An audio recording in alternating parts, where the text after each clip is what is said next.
It's not accepting my passcode, and I haven't changed it.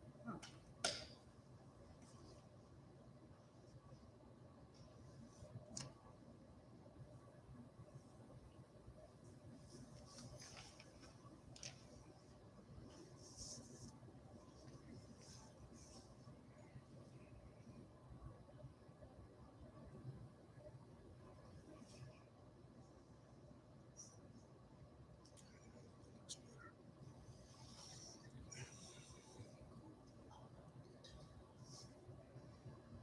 I think it did it. I think it accepted.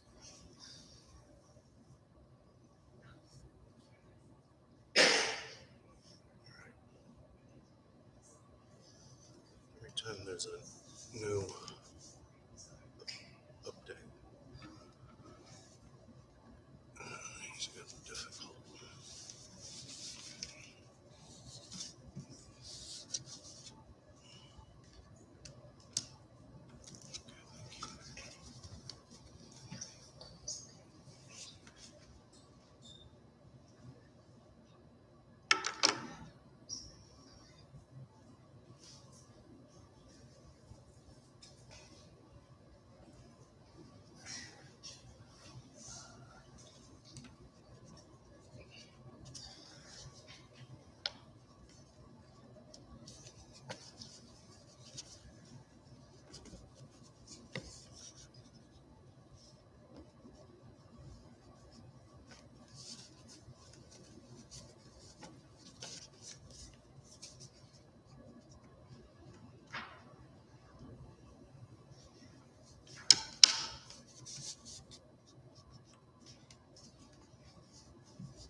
so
much.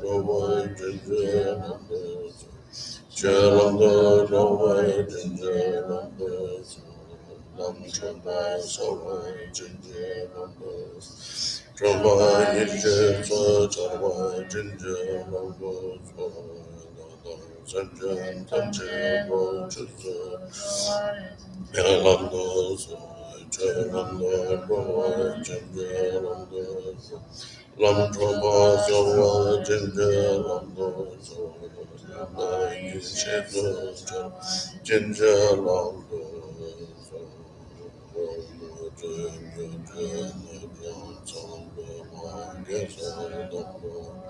Yazen Jogi Ngobo Pema Jogi Shisu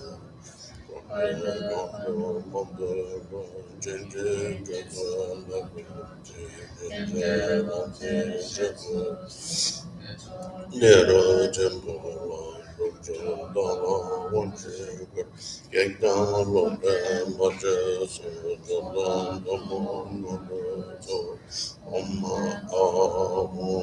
Nazra Gora Pema Shigi Oma Bandra Gora Terchen Barway Dorje Sarva Siddha Rema Harenis Ranzaraya Zendaran Ranzanza Kondron Zonje Bandram Yola Koye Jinja Wama Sungi Jinja Yela Kunje Jinja Wanje Kurwa Jinja Jinja Lama Jinja Wanje Jama Jinja Kunje Lama Jinja Wama Ahom Banjawa Mandemanda Kinekaya Abikinsa Hom Waga Mekinza Sita Abikinsa Hom Sarva Abikinsa.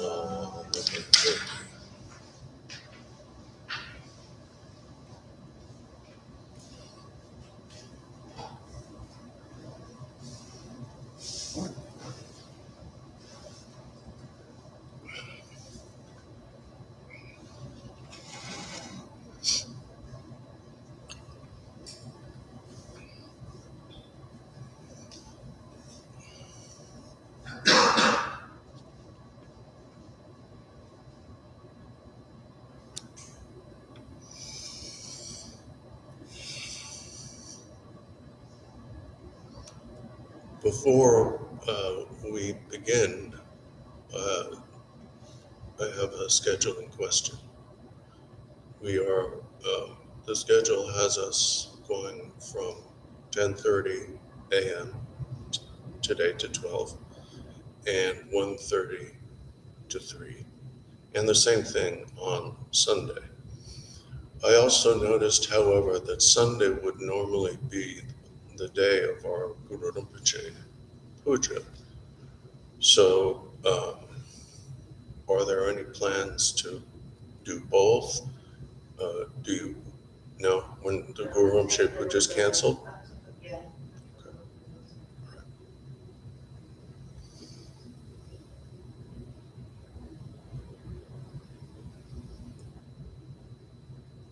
I think it would be,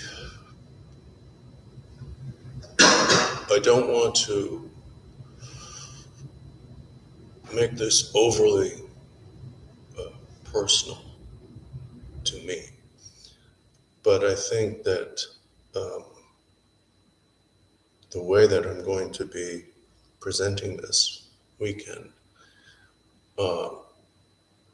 cannot possibly be separated from my current emotional and physical state. And so if I lose it a bit, they give us Kleenex, that's why.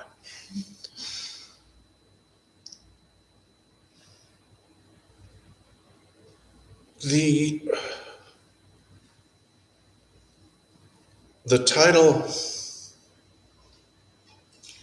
that we decided upon was compassion for for others and yourself. The original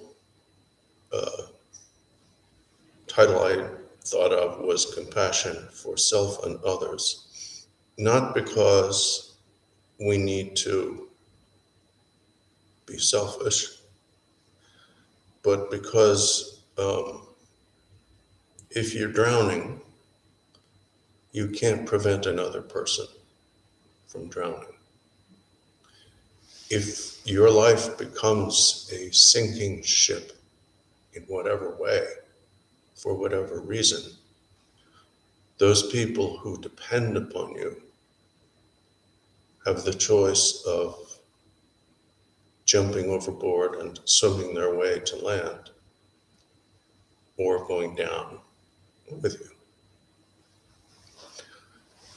Another reason is that the way His Holiness, the Joan Karmapa, has taught this, when I've been fortunate enough to hear him do so, is he makes a distinction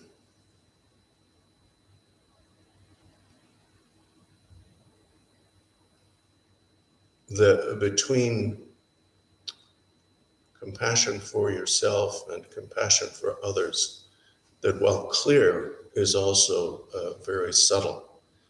And he kind of has implied that you have to start with compassion for yourself. From a Buddhist point of view, compassion for yourself is the determination to be free. The determination to free yourself from the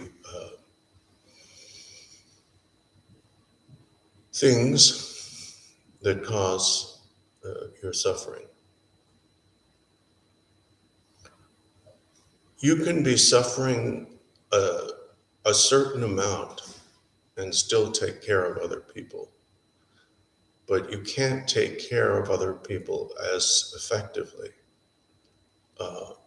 when you're overburdened by misery. So we have to start with the determination to be free. And indeed, the Karmapa has said that the determination to be free is compassion for yourself, and the determination to free others is compassion for others. The determination to be free, of course, begins for most of us with the wish to avoid suffering. But at some point, we have to begin to recognize how we cause ourselves that suffering. The traditional Buddhist answer to that, the causes of suffering, is karma, actions, and kleshas, mental afflictions. I think that when we use words like mental afflictions, we can sometimes avoid the fact that what we are talking about is emotions. We all know what emotions are. And many of our emotions cause us suffering. Some of our emotions cause us to engage in wrongdoing, which is how we accumulate negative karma. So those two things, pretty much as it's traditionally put, are the things that we need to be determined to be free from. Free from anger, free from attachment, free from pride, free from jealousy, and free from apathy. Apathy comes into it because when we react to things, we tend to classify things into three categories: things, people, places, events. I want that. I don't want that. And I don't care about that. We don't often talk about apathy um, in Buddhism, but it was interesting that when His Holiness was teaching at one of the fancy universities, I can't remember which one, he said that most people think that the worst klesha and the most damaging klesha is anger. But he said, in fact, it's apathy. When we are apathetic to others, apathetic toward the environment, and of course, anger and greed and pride and jealousy go along with that. But it is our apathy which lets us ignore what we consider not relevant. Now, sometimes people view some situations of apathy as neutral. Well, I'm not attached to this and I'm not angry at it. It's just not affecting me. So therefore, it's neutral. When His Eminence Gotchen Rinpoche was teaching for this community many years ago at the fire station, I think, he quoted Jigten Sumgun, the founder of the Drikung lineage, which he holds, who made the point in his The Single Thought or The Single Wisdom, which is a book that explains how all Buddhism fits together. He said, there is no such thing as moral neutrality. There is no such thing as neutral apathy. There are different levels of intensity of places, but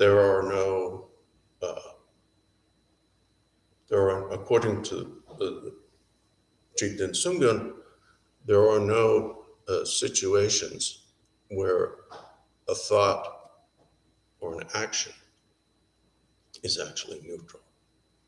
It's either good or bad.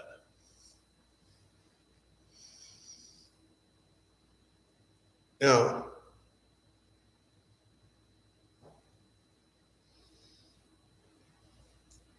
the determination to be free, which, as we've seen, is a possible definition of compassion for yourself, has to be motivated. Determination is more than desire.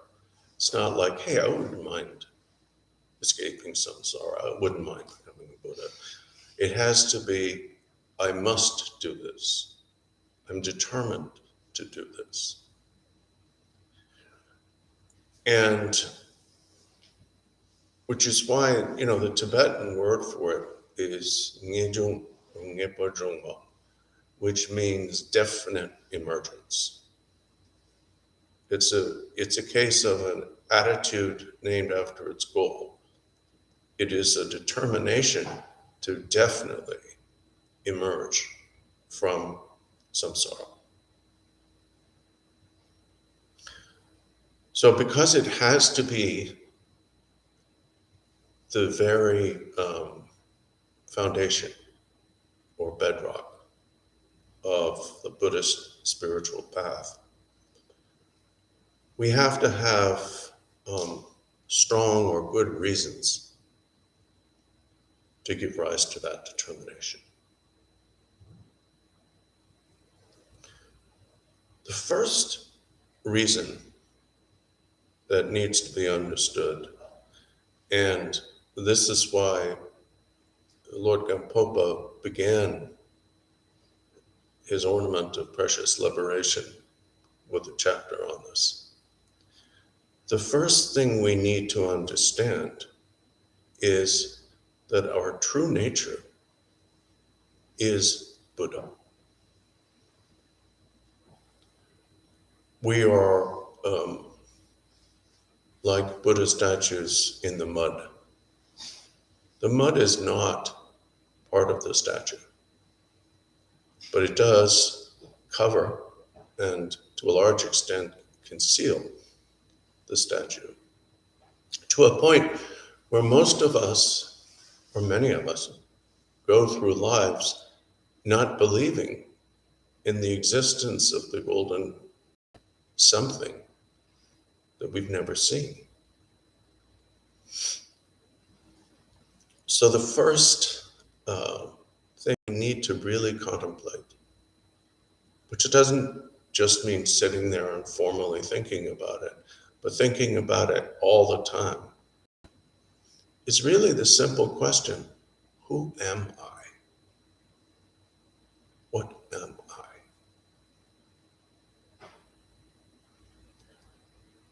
If you look at your name, your life, your personal history, your family responsibilities, your career, those are all associated with you, but they're not you. Now, we could get fancy into fancy Buddhist philosophy and say there is no you, but we're not at that point in the process yet. I mean, what we're going through. So who am I, really? Are we our thoughts? Are we our actions? Are we our addictions? Are we what we watched on television last night? Are we the books we've read? Are we the Buddhist practice we've done? Or are all these things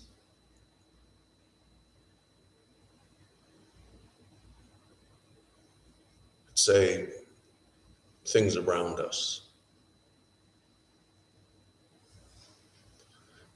We're never sure, usually, who or what we are. Sometimes we think that we are our mind.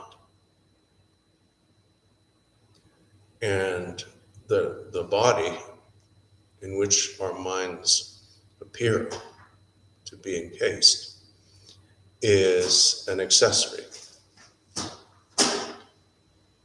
So we'll talk about our body as a possession, my body. If it's it's not me. Other times we identify with the body and we discuss the mind separately. We'll say, I feel okay, but my mind is off, implying that I am the body and the mind is a possession. Sometimes we think that there is no difference between the body and mind. And the evidence for that, of course, is that if I drink a cup of coffee, which is a physical action, it alters my state of mind. So there's evidence that the mind and body are not different. The Buddhist argument against being too certain that the body and mind are different is, of course, reincarnation. That if the body and mind were exactly the same thing, then your mind would either remain with your body after death, or would simply cease to exist once your body became dead. But we need to figure this out. You know, what is a mind? What is your mind? We use this term all the time without ever really exploring what it is. What is the relationship between my mind, my thoughts, my perceptions, my feelings, and my body? Are these all aspects, or some of them aspects of the mind? Are they possessions of the mind? This is something that needs to be, contemplated. And the reason why I say that we need to begin with this is until we have some strong reason to suspect that what we really are is Buddha. What we really are is not our kleshas, our emotions, our thoughts, not even our actions. These affect us and these affect others, but none of those things are who we really are. If those things were who we really are, Buddhahood and even liberation would be impossible. And if we believed that, we wouldn't bother with this.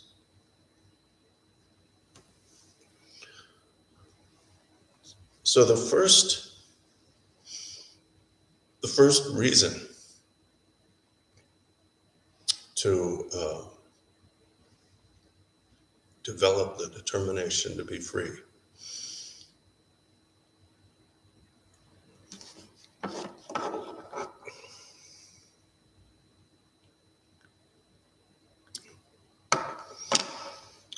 is belief in Buddha nature.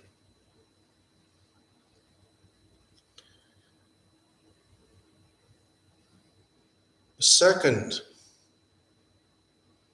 reason, and this is usually presented as 4 different reasons, but you can think of it either way, is the relative facts of our lives.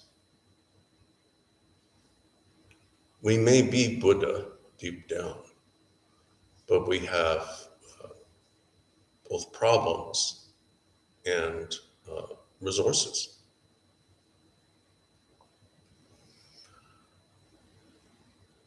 The resources are that we have all the resources of being human. They can be listed and enumerated as 8 plus 10 plus another 16 and so on. And that's stuff that most of you have read and can read if you want to. But sometimes we, what's the saying, miss the forest for the trees. And sometimes we don't appreciate the basic point, which is that even with all our problems, even with all our failures and disappointments, we are human. We have the human ability to think, to talk, to write, to do all the things that humans do. Now, many of the things that humans do are harmful because that's within our skill set. But if we appreciate what it is to be human, then the knowledge that our basic, temporarily mysterious, basic nature is Buddha, and our life is human, that no matter what is going on, for the rest of this life, we will have and enjoy humanness, humanity, being human.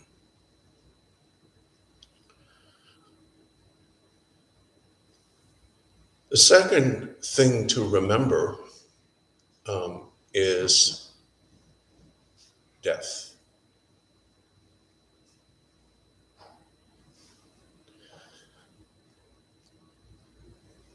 Death is, although it can happen in horrible and unnatural ways, is a natural thing. Anything that comes together, whether it's a biological entity or something that is constructed, is at some point going to fall apart. And the reason for this is very simple. There is no such thing as stasis. There is no such thing as a unit of time during which anything, you're talking about a glass of water, a computer, my glasses, the throne, there is no period of time during which the physical components of these things are not changing. But because such change, which is called subtle impermanence, if you were interested in Buddhist jargon, such change is incremental. We're always surprised by it.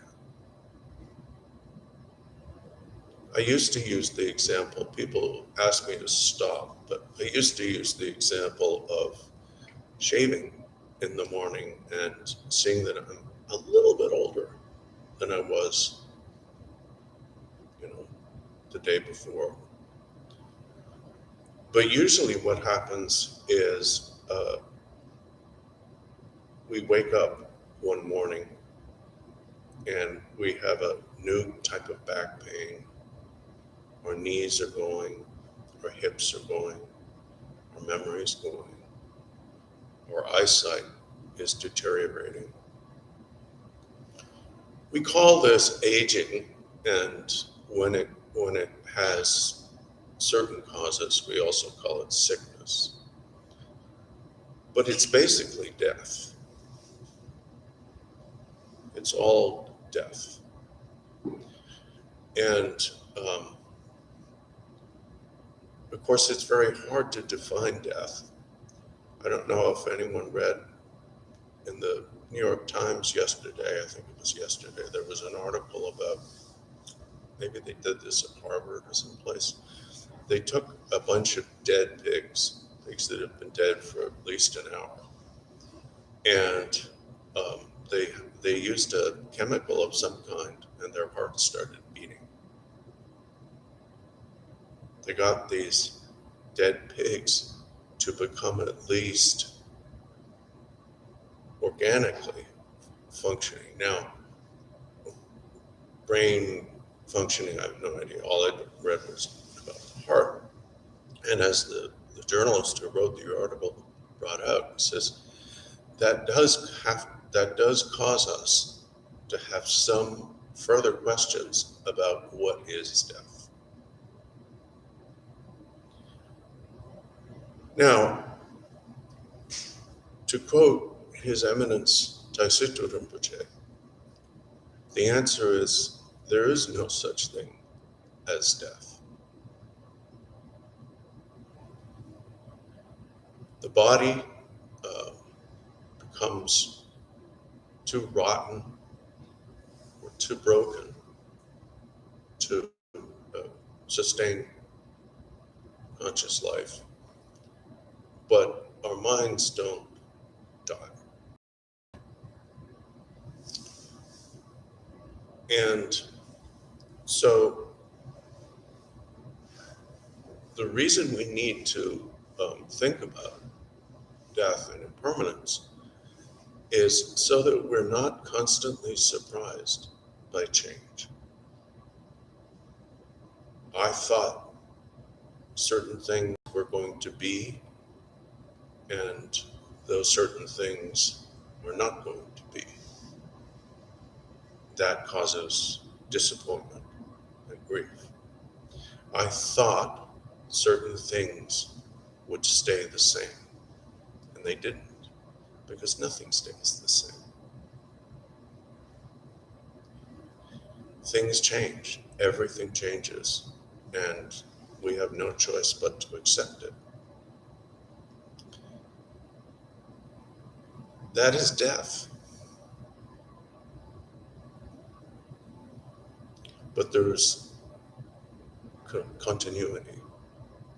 It's not the same, but there is continuity. As individuals, most of us have some memories of childhood. For some reason, I have memories of a very early childhood, but regardless, probably everyone can remember something from when they were 8 years old.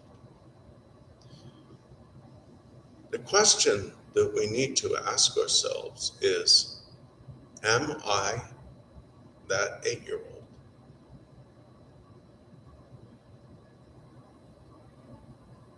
The answer is tricky because your body is different. Your cells are different. You know things that child didn't know. You've forgotten things that child didn't know. Your activities are different. But you remember what you remember from being 8, from the perspective of that child.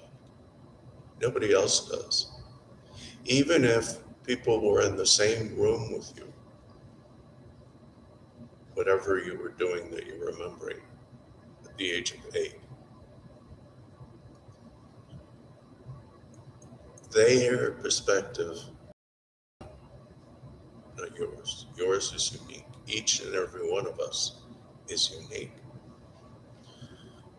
So the easiest way since we need to have some kind of conceptual understanding of these things, at least to start with, the easiest way to put this or answer it is, you are the result of that 8-year-old.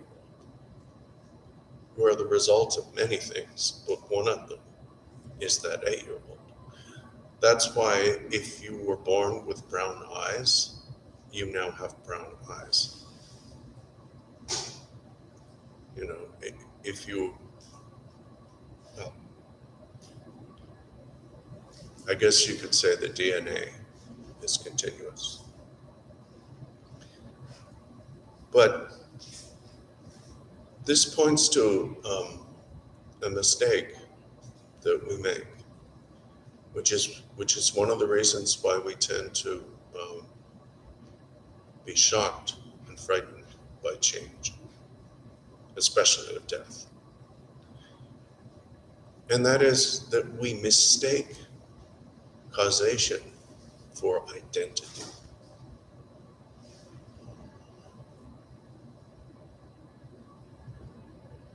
You know, not only our own identity, but the identities of the persons and things around us. You know, I think of what I can see as things with inherent attributes, things with an identity. But they're actually things in flux.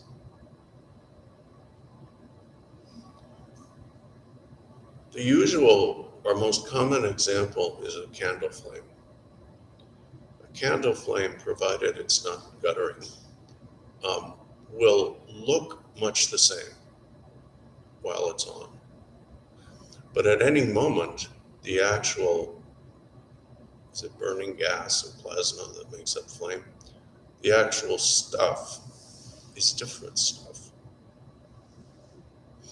And it's simply because we don't directly observe that we're always surprised by death. So the first of these 4 contemplations, being human, and the second is death, what death is and what it isn't. And that brings us to the third one. And the third one is that what we do matters. People call it the karma, which simply means action, what you do, or cause and result. Everything we choose to do, to say, even to think, has an effect. It has an effect on us as individuals, and it has an effect on the world around us, obviously. Now, while our essential or true nature, Buddha nature, is unaffected by all of that, our relative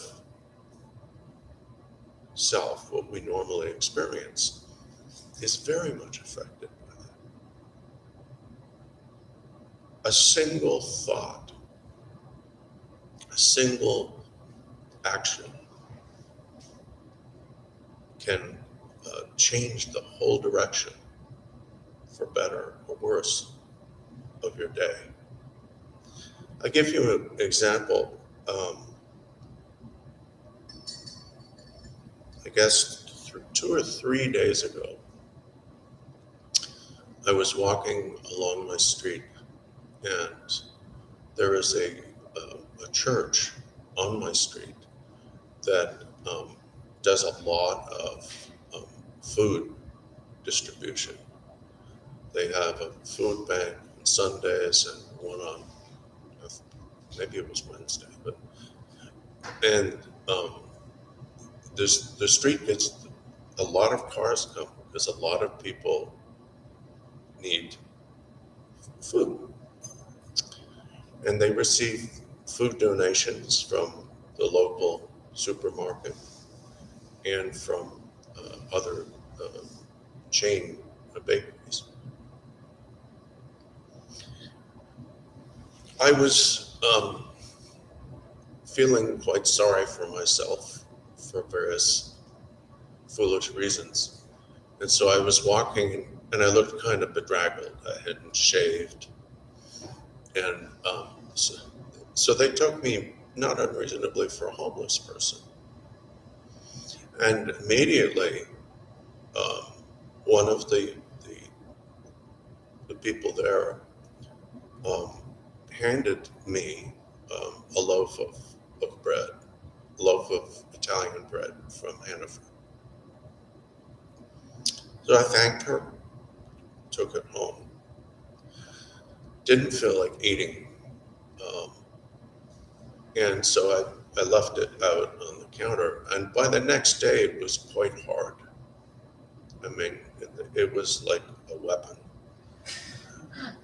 But it was still soft enough that I could break it up into little pieces. And there's an area in front of my house where there's our fence and then an additional fence created by the neighbors. And so that's a place where you can put food for the animals, and no one's going to complain because it's behind our fence, and it's it's kind of the neutral zone. So I broke up the bread into as small pieces as I could, and I scattered it doing that. And when I started doing that, I felt really, really sad, really, really depressed, really, really bummed out. But simply doing that thing, which did not take a great deal of effort, changed my whole day. That actually did something for others. So in that way, every thought, every action, and everything we say is important. And because the mind doesn't die, while our true Buddha nature remains unaffected by these things, it is kind of circled or covered by them. So therefore, from a Buddhist point of view, what we do matters not only in its immediate effect on us now, nor only in its effect on others now, but in what it will turn us into. There's a saying, if you want to know what you did before this life, look at who you are now. If you want to know who you'll be in your next life, look at what you're doing now. We become the embodiment of our actions.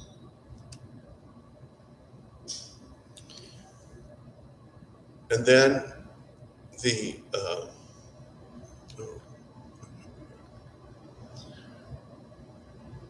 fourth of these thoughts that turn the mind is really the mechanism of what Buddhists call samsara. Now, I don't know Sanskrit, so I don't know what the literal translation or derivation of samsara is. The Tibetan translation is horwa, which means going around in circles. And again, there are lots of lists of horrible things, but the main point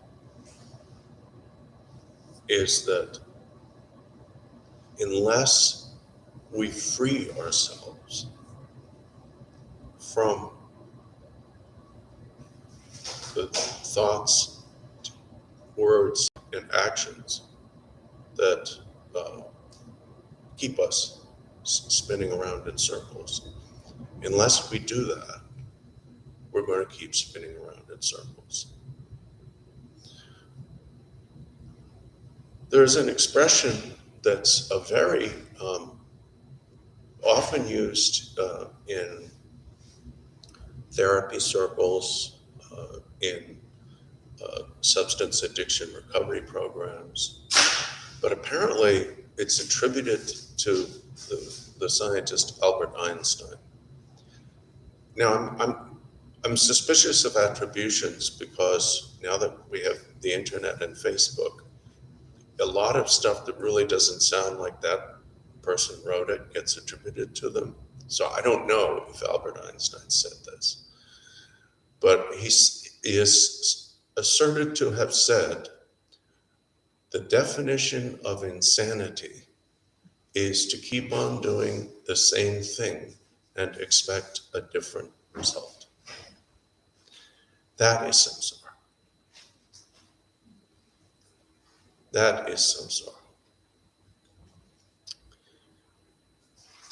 So the second reason, or the four bits of the second reason, is appreciation of being human, understanding of both gross impermanence, which is that things eventually fall apart visibly, and constant subtle impermanence, that they're never in stasis. Understanding that what we do matters a great deal, and understanding that unless we free ourselves from this, we'll simply be doing what Albert Einstein called insane, doing the same thing again and again and expecting a result, a different result, excuse me.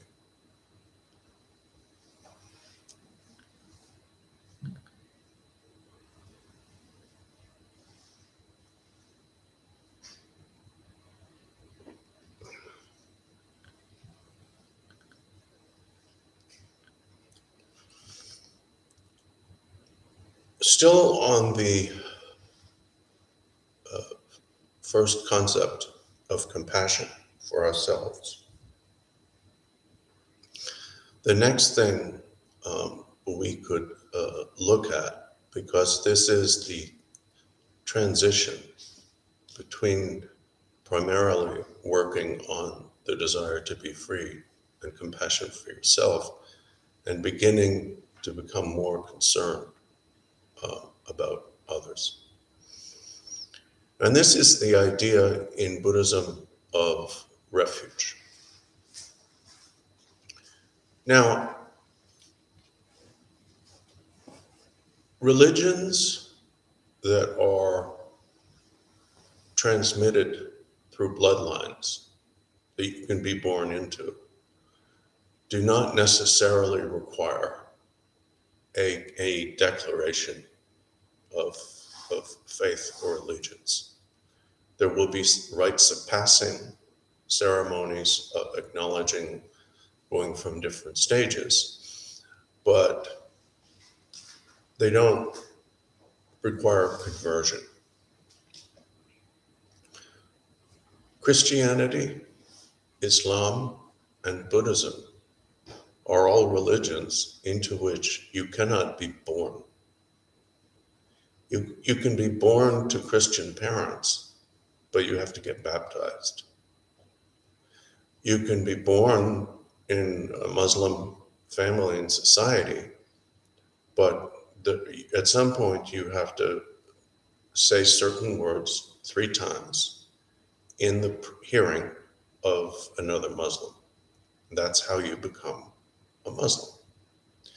Well, Buddhism has the same thing. The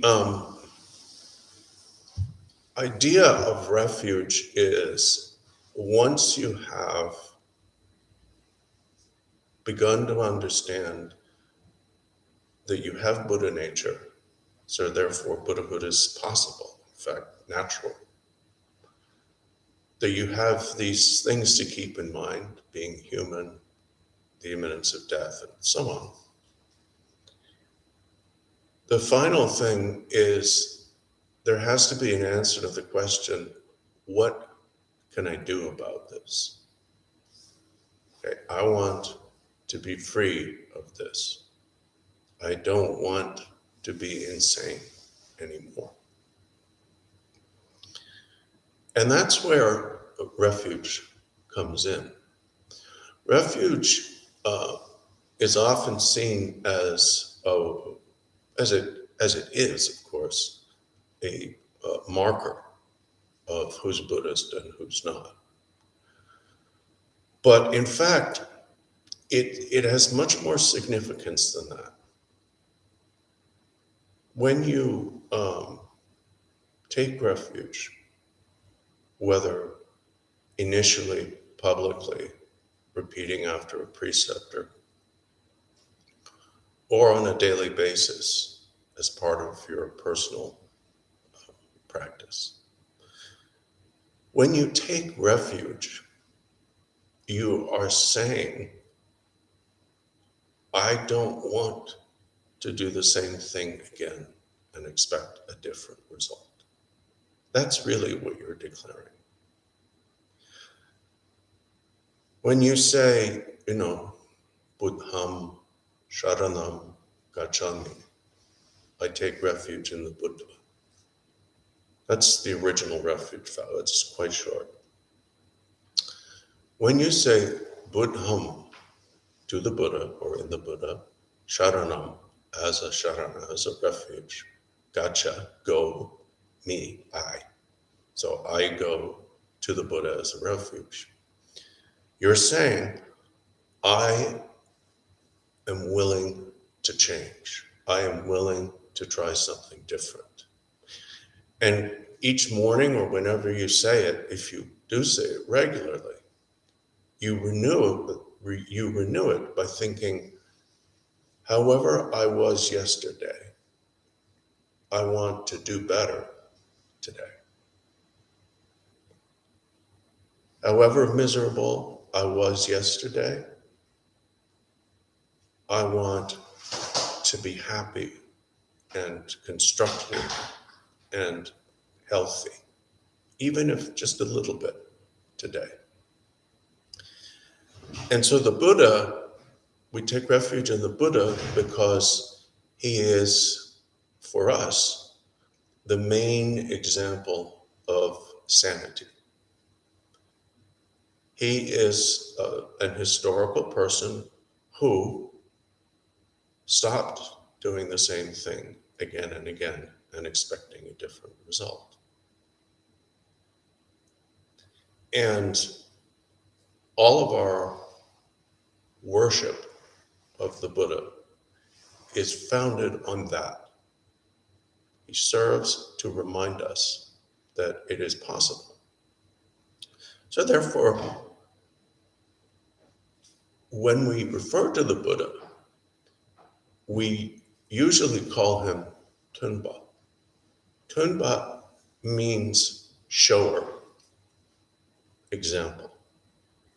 We translate it a lot as teacher, but it means somebody who shows you how to do something. So you're taking refuge in the Buddha as an example of how not to do the same thing again and again. But then there has to be a process. Obviously, the Buddha himself went through a process to become the Buddha. Some Buddhists will say it was millions of lifetimes. Others will say it was 6 years. I think that, I mean, it's not irrelevant, but I think the point is whether his process was instantaneous or involved many epochs, he went through a process. And the Dharma, which is the second source of refuge, is a term that both means that process itself and the instructions on that process. So we also say, Dharmam Sharanam Gacchami. Means the same thing. I take refuge in the Dharma. The word Dharma has about 10 major meanings in Sanskrit, but the ones that are most important here is, or the idea of a process of improvement, process of getting better, process of change. So when Dharma was translated into Tibetan, they translated it as Chu. And Chu is a word that is related to words like fix up, restore, fixing, changing.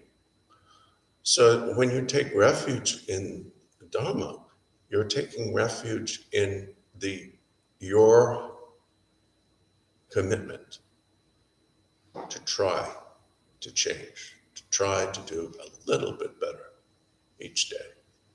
And we have days where we do a little bit better, and we have days where we do a lot worse.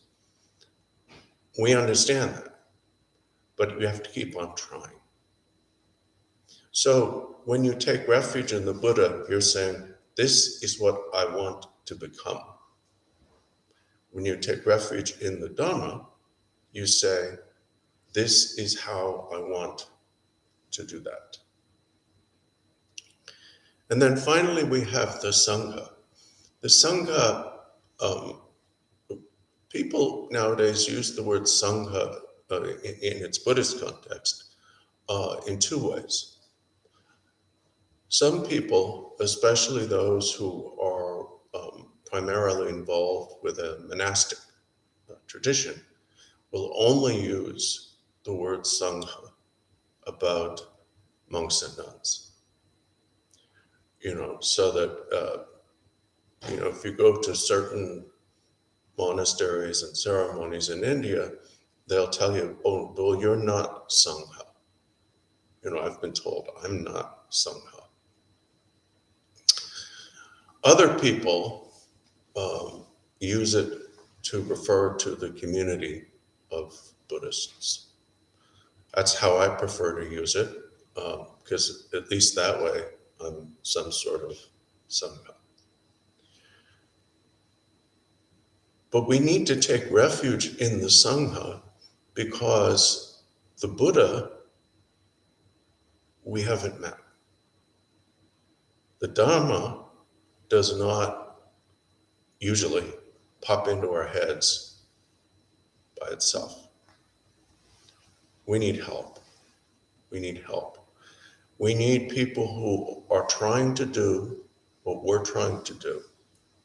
And it doesn't matter so much if they're doing a better job of it or a worse job than we are as individuals.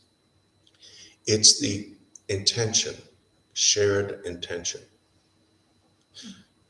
So therefore, the Tibetan translation of Sangha is somewhat stipulative. It includes the first syllable ge, which means virtuous or good. And the second syllable, dun, which originally in the translation meant dunma or council or association, they now like to translate as or gloss as dunpa, which means interest or intention. So they say, to get both meanings in it, they say it is a society of shared good intentions. Now, the Sangha is always a bit of a problem. Of course, there are the super Sangha, the deities that we don't meet and so on, but let's talk about the people we deal with. Bardor Rinpoche used to talk about this when giving the vow of refuge and on other occasions as well. Said, we define the Buddha as a supreme among all who walk on 2 feet. In other words, no human being, or if you believe in God, has ever done more than that. There might be others. In fact, we believe there are. But, he's done the best. You can't get better than that. And we define Dharma as supreme among all that is free of attachment. Because there are lots of states of freedom of attachment that are lesser. For example, when you're in deep sleep, you're not actively attached. There are apparently life forms or states where there are no conscious thoughts and therefore no attachment. Those things are not supreme because they don't last forever. So Dharma is trustworthy because nothing in Dharma should cause attachment. If any aspect of Dharma increases your attachment, there's something wrong.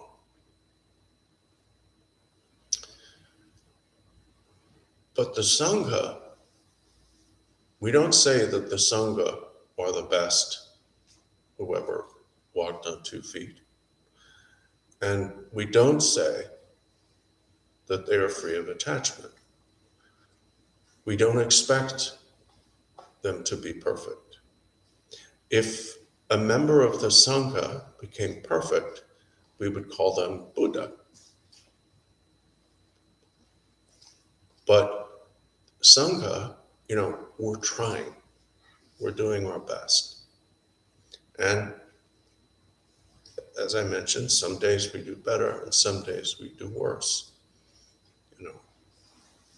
So Namdi Chok, it simply says, I take refuge in the Sangha, supreme among societies, or so almost like organizations, but it doesn't mean administrative. It means communities and so on. And the reason I say that the triple vow of refuge is a kind of a transition between compassion for yourself and compassion for others is that if you read between the lines, saying you want to be Buddha means you want to help others. If you simply said, I would like to be an arhat and not have to come back ever, then that would be a lesser motivation. So if you're saying, I take refuge in the Buddha as an example, that means that's my goal. That's where I'm headed. And when we take refuge in the Dharma, we're taking refuge in all the Dharma.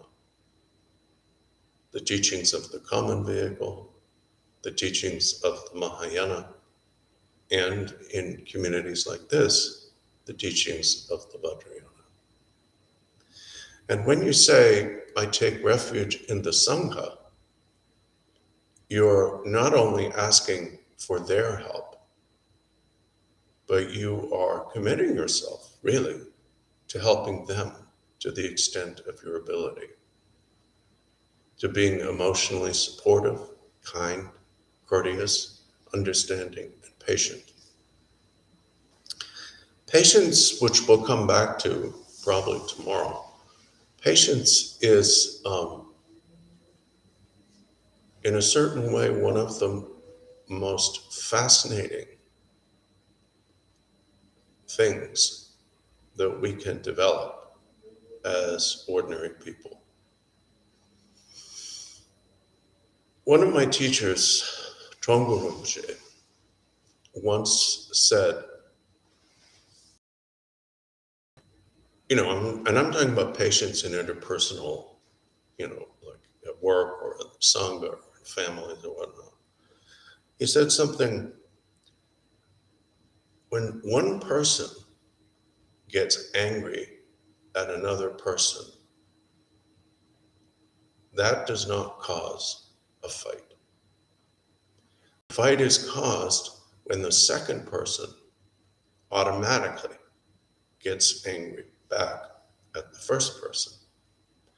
And he said the thing about it is everybody gets angry at some point or another. We're all going to get angry. But when, let's say I get angry at someone because I have what I consider at that moment reasons to. So I have those reasons, and they're wrong. I don't think that anger works, but regardless, I have reasons to be angry. But the other person on whom I'm inflicting my klesha of anger, she or he does not have the same reasons. She or he is not as, at the moment, compelled or overpowered by their anger. My aggression is caused by whatever it is I'm thinking, or, but she or he is not thinking the same thoughts. So if you think about it that way, there is no necessity for us to get angry when other people get angry at us. And I find that aspect of patience and that instruction from Trungpa Rinpoche very, very helpful when I can manage it. So why do we automatically get angry when other people are angry with us, simply because we're used to it. We're just used to doing it that way. So what you can do before you go to a situation like an interview at work or dealing with people you find difficult is that morning, before you get up, before you do anything else, say to yourself, I know I'm going to have to deal with so-and-so. Every time I deal with so-and-so, or often when I deal with so-and-so, I get angry. And after, I feel bad. I don't want to do that. So today, no matter what so-and-so says and does, I am not going to respond or react with anger. Maybe the first time you'll still get angry, but it'll take a little bit longer. But if you keep on doing this day after day, month after month, you will get to the point where no matter what so-and-so says or does, you won't get angry. And this is something that anybody can do.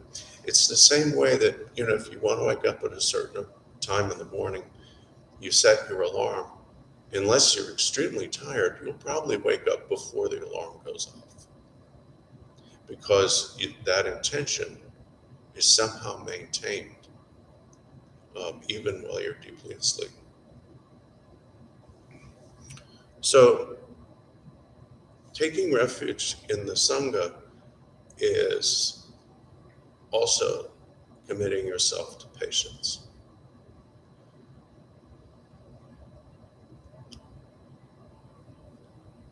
What time is it?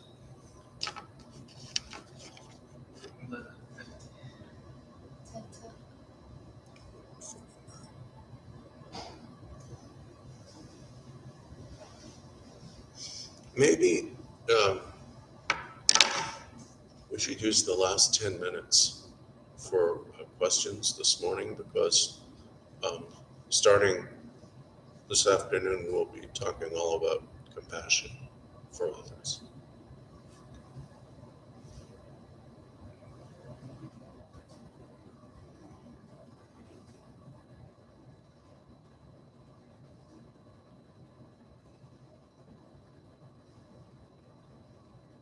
Please go ahead. So what you said about when one practices the Dharma,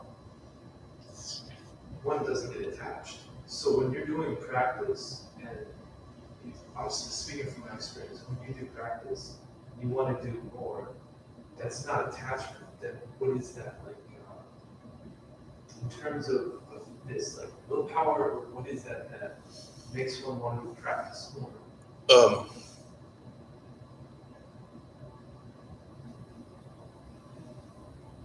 I think your motivation increases. I think that what happens is that,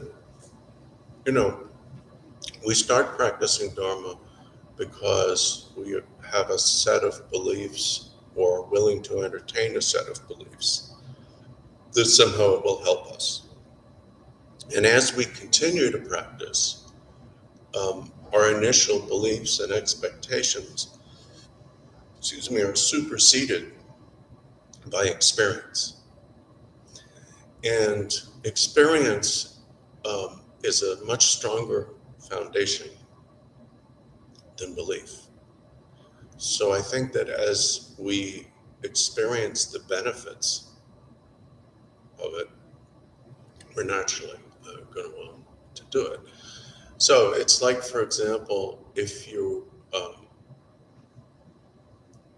given a certain medication prescribed, and you're willing to believe on the authority of the physician that it will help whatever it's prescribed for. But only once you start to experience the benefit of that medication will you really want to take it. And So, I found that when medications have been changed or added and stuff, until I start to notice a difference, an improvement, it's very easy for me to forget to take them, because it's not, all right. But once I start to experience, um, I think it's that. And I don't think that's attachment, because attachment is selfish by nature.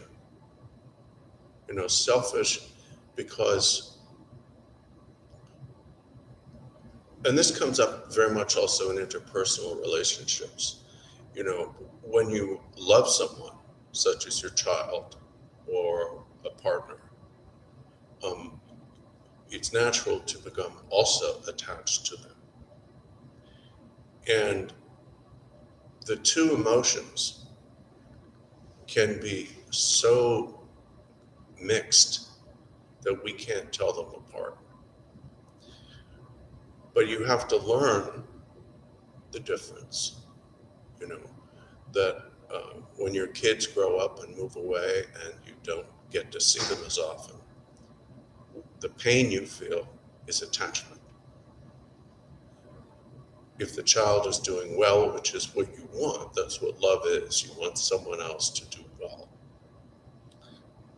That's different.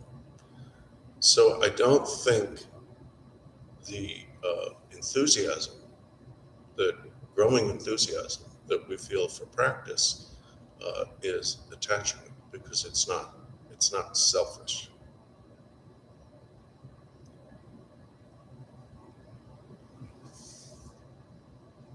Did Karmapa give any hints about how to overcome apathy, either in oneself or others? What are antidotes to apathy? Asking especially in relation to my environmental work. Well, this was it was that it was. I know who asked that question. Northern Lama? Yeah. Oh, you know who asked, I'm sorry. It's an apt question, because the context in which he was speaking was climate change,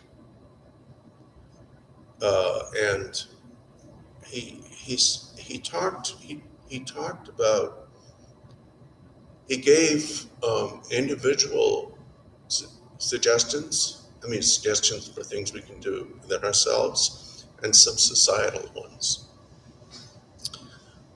The first thing he said was, and he said this part in English, he said, our brains are wired funny.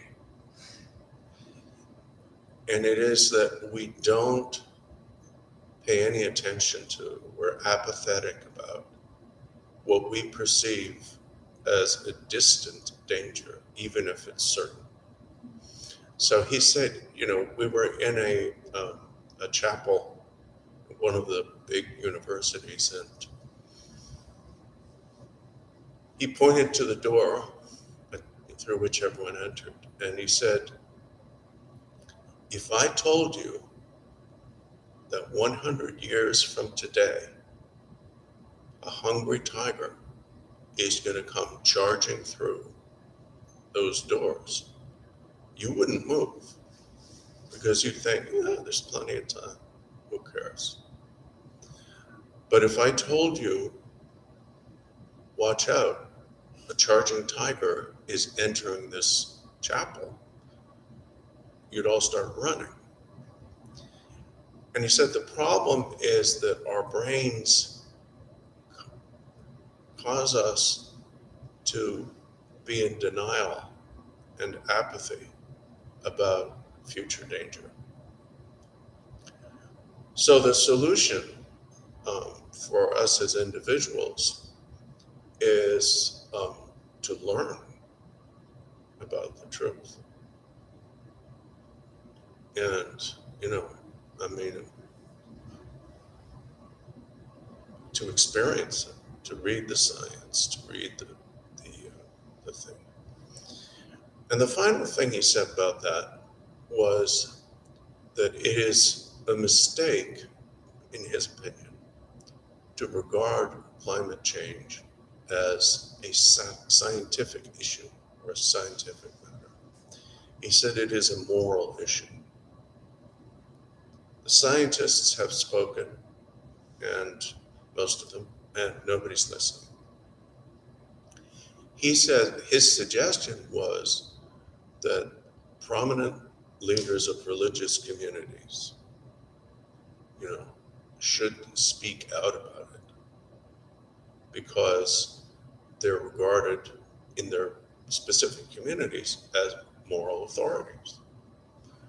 And so he said that, if secular world leaders and religious figures were to put more effort into what's happening, it would help. So his two suggestions were personal and then societal.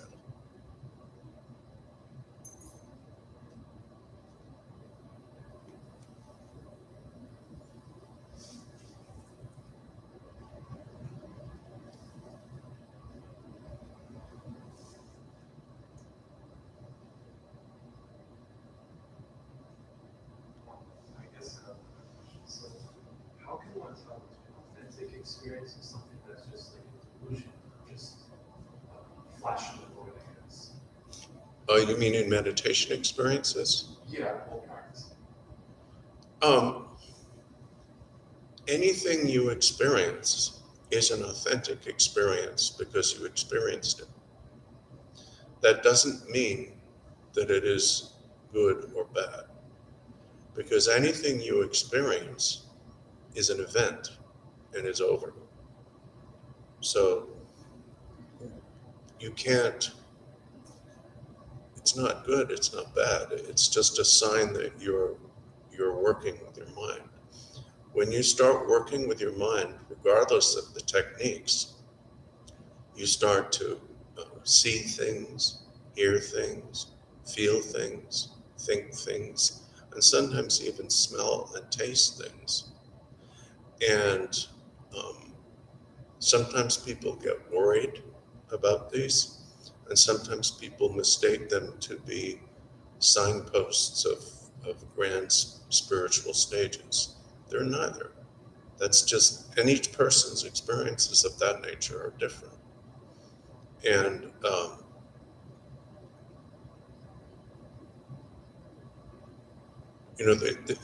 the answer really with any experience, when the question is, what do I need to do about this, or what do I need to change?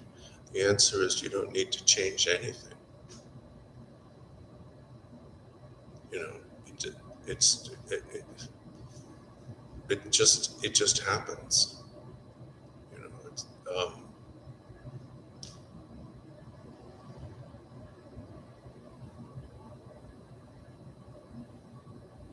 they can be quite unpleasant or pleasant. And because you're working with your mind in new ways, you're going to experience new things. That's it. It's 12, so let's dedicate the mirror.